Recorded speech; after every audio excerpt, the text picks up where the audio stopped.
건강한 상태라고 느끼면 뇌도 자극을 받아 바라는 것이 더 잘 이루어진다. 적게 먹고 좋은 것으로 골라 먹고 직접 요리해서 즐겁게 먹는 일이야말로 더 나은 삶을 위한 첫 번째 방법이다. 더 자유롭고 가벼운 인생을 위하여.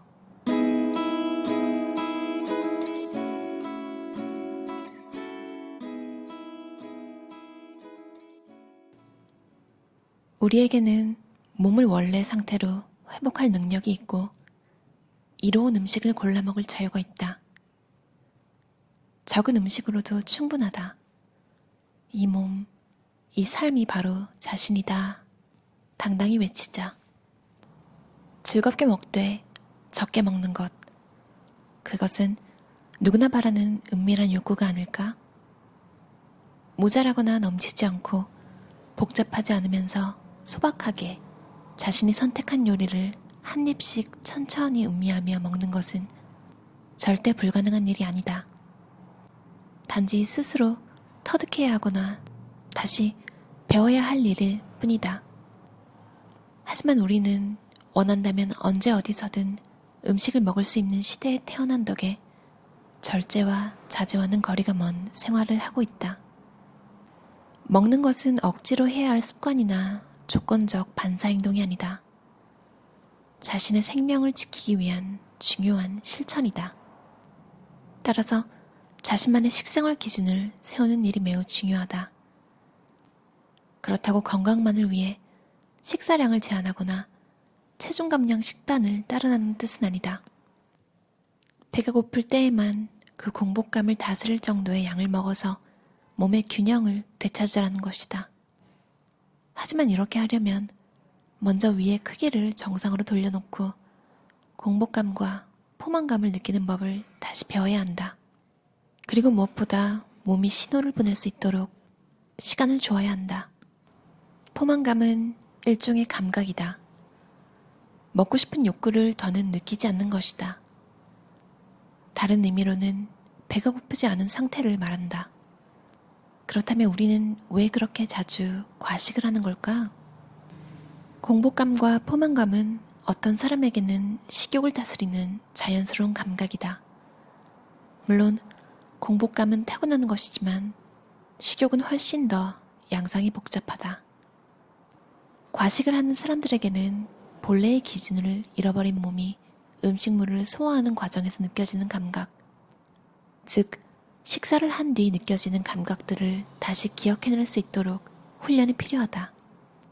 실제로 허기져 먹는 게 아니라면 포만감은 적거나 아예 없다고 할 수 있다. 그런 식사가 즐겁지 않은 것은 두말할 나위도 없다. 공복감과 포만감이라는 감각에 귀를 기울이려면 먼저 배고픈 상태와 배부른 상태를 구분하는 법부터 배워야 한다. 이 말은 아침이든 점심이든 식사 시간이 되었더라도 허기지지 않으면 먹지 말라는 뜻이다.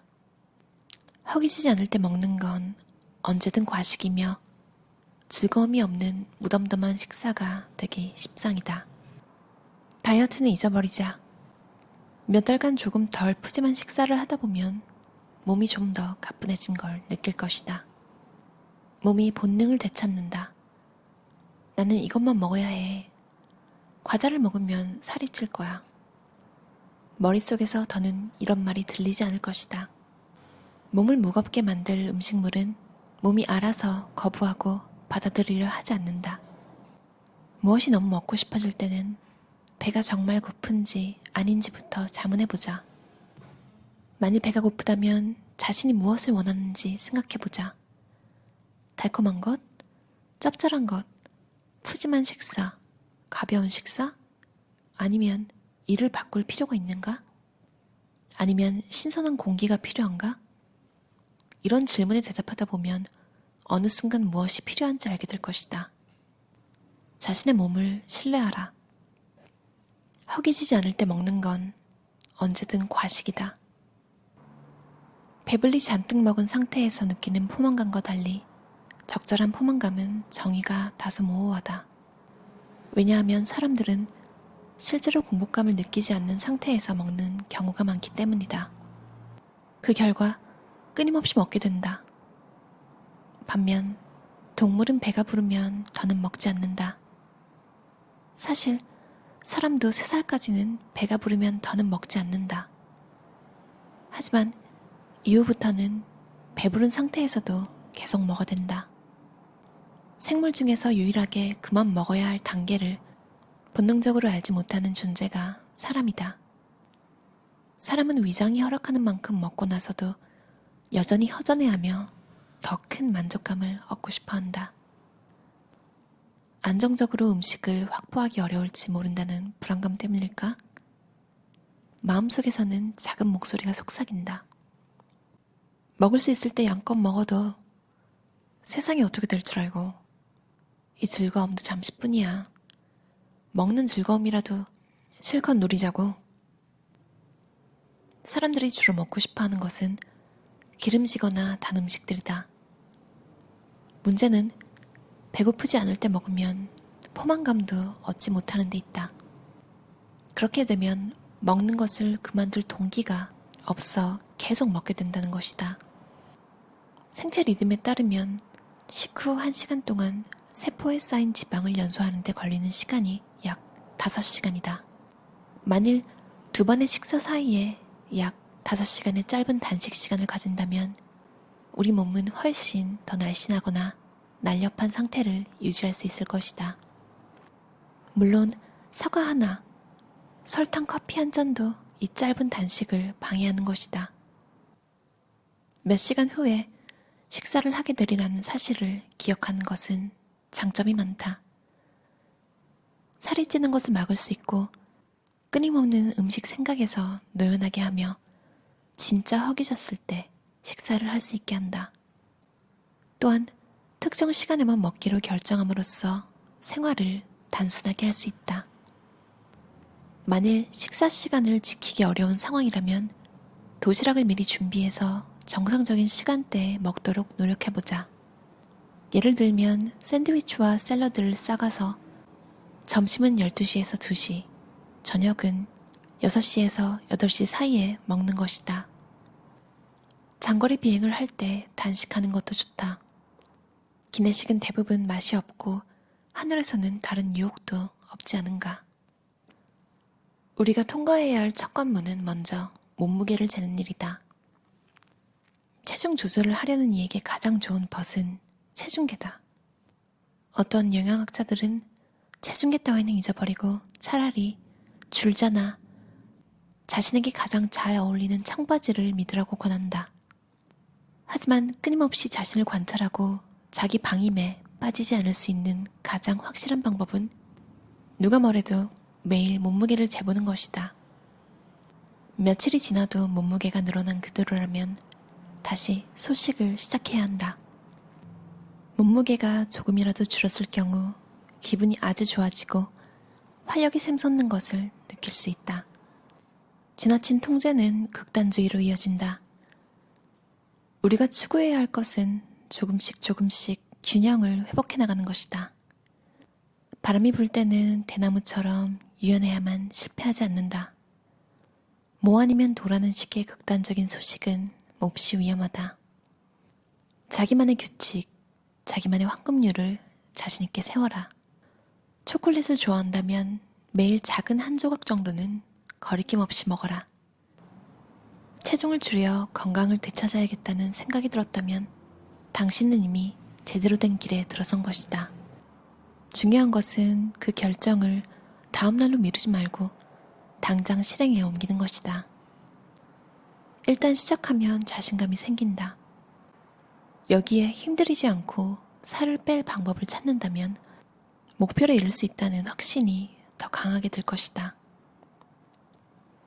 코로나 때문에 집에 오래 있게 되면서 체중이 좀 늘어나신 분들 있으실 거예요. 저도 그렇거든요. 저는 좀 몸에 근육이 많은 편이라서 겉으로 이렇게 왜 이렇게 살이 쪘지? 이런 느낌은 안 드는데요. 몸무게가 엄청나게 늘었더라고요. 그래서 뭐라고 해야 되지? 사람이 좀 커졌어요. 뭔가 이렇게 눈을 굴리면 커지잖아요. 약간 그런 느낌으로. 근데 확실히 본인만이 가지고 있는 적정 체중이 있잖아요. 제일 컨디션이 좋은. 확실히 좀 아침에 못 일어나고 그런 게 좀 안 좋은 것 같아요. 살이 붙을 때는. 저는 건강한 식생활을 하고 있는데요. 노박 조코비치 선수의 이기는 식단을 읽고 나서 글루텐 프리, 데어리 프리를 하고 있는 것도 좀 영향이 있는 것 같고요. 물론 아무래도 사람들 만날 때는 굳이 얘기해서 뭐 메뉴를 바꾸거나 하진 않아요. 대신 집에서는 밀프렙을 해서 먹는데요. 한 10개? 샐러드를 한 10개 정도 만들어요. 저는 390ml짜리 유리 컵에 뚜껑이 달린 거를 사용해서 샐러드를 가득 만들고 이제 그 유리 컵들을 채워 넣는데요. 그리고 뚜껑을 닫아서 냉장고에 넣어 놓습니다. 390ml가 어느 정도냐면 그냥 한 손으로 잡을 수 있는 머그컵보다 조금 더 들어간다고 해야 되나요? 저는 그 정도가 딱 맞더라고요. 그래서 배가 별로 안 고플 때는 2개, 보통 3개, 그리고 배가 많이 고플 때는 한 4개 정도 하루에 먹을 때도 있고요. 그냥 부담 없이 꺼내서 먹으면 되기 때문에 딱히 시간을 정해놓지는 않아요. 근데 배가 고파지는 시간은 비슷비슷해요. 건강한 주스와 함께 먹고요. 간식은 가끔 저는 어렸을 때부터 감자칩을 그렇게 좋아해서 감자칩 과자를 먹어줍니다. 견과류도 좋고요. 저는 모발로 음식 민감도를 테스트 받은 적이 있는데요. 저는 밀보다도 쌀이 문제더라고요. 이제 모든 종류의 쌀에 빨간불이 켜져 있더라고요. 그래서 그때부터 좀 신경을 쓰기 시작했고요. 밀도 안전한 건 아니라서 글루텐이 함유된 곡류에 거의 주황색 불이 들어와 있더라고요. 그래서 이기는 식단을 보고 100% 하지는 못해요. 아무래도 사람 만날 때 특히 한국 분들 중에 이렇게 깐깐하게 다 체크하시는 분들을 못 봤어요. 제 동료들이 호주 사람들인데 동료들 중에 반이 비건이거든요.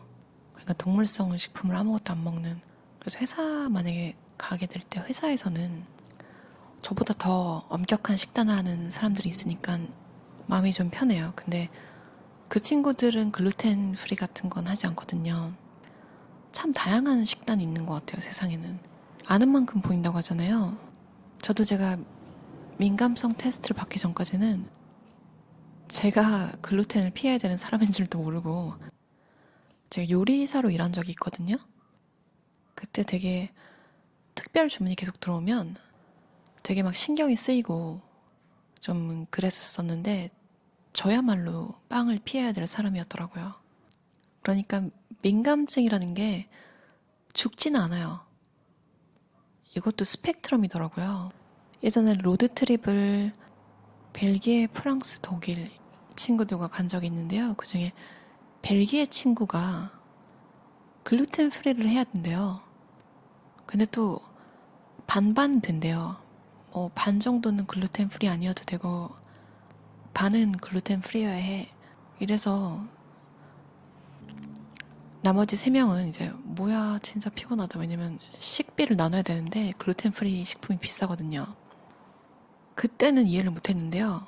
제가 딱 나중에 그거에 대한 정보를 얻고 나니까 나야말로 그 친구가 말하는 대로 따랐으면 좋았을 몸을 가지고 있었구나. 지금 가끔 보면 세상엔 제가 모르는 게 너무 많고 시간이 지나서 이해할 수 있는 것들도 정말 많은 것 같아요. 여러분도 시간이 나시면 어떤 음식이 본인에게 잘 맞는지 메모를 해두셨다가 건강한 기분, 행복한 기분을 주는 음식으로 식단을 꾸려놓으시면 더 이상 뭐 먹을지 고민하는 피곤한 하루, 없는 단순한 삶을 만드는 데 도움이 될 것 같아요. 그럼 들어주셔서 감사합니다. 편안한 하루 보내세요.